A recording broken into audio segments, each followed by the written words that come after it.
After my divorce, my life fell into an exhausting routine, each day passing under the comfort of alcohol.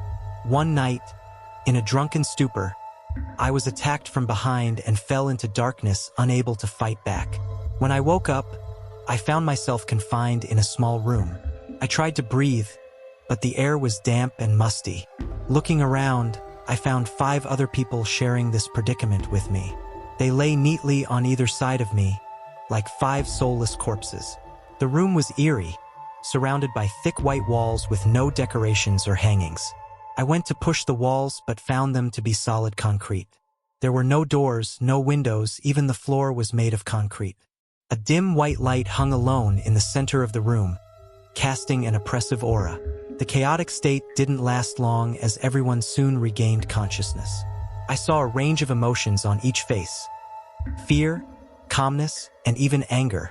We discussed our plight and a ridiculous idea was passed around.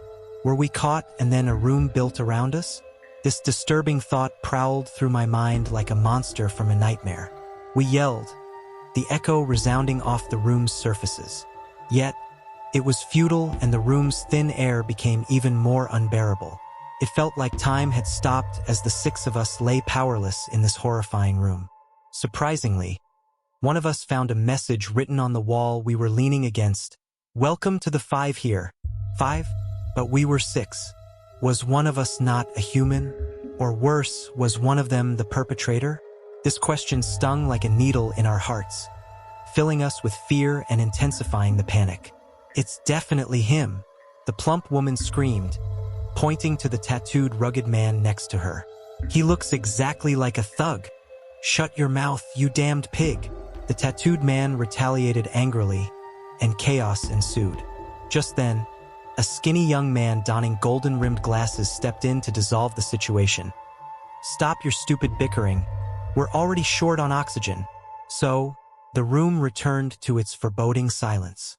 However, the quiet didn't last. Suddenly, 2 bloody handprints appeared on the gray wall and started to move slowly. We were all dumbfounded. The bloody trail crept along the wall, inching closer to us step by step.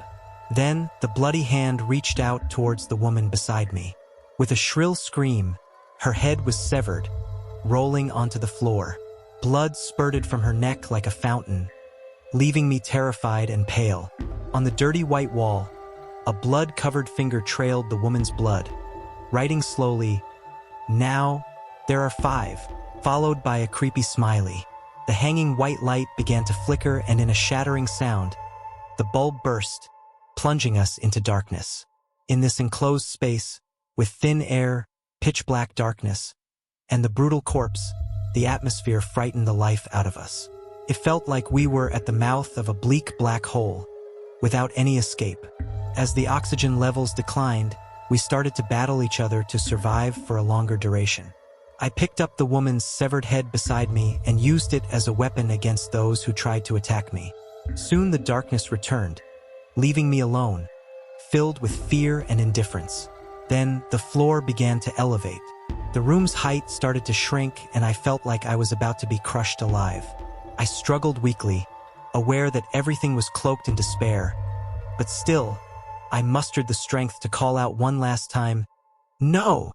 In the silent graveyard, a tombstone bore an ongoing inscription, "The Grave of Life Wasters." The obese woman mooching off her parents, perpetually engrossed in her phone. The tattooed man, addicted to gambling, ruining his whole family. The boy with golden-rimmed glasses, consumed by video games, abandoning his studies. The remaining 2, addicted to drugs. As for me, a hardcore alcoholic. Yes, every life waster is digging their own grave.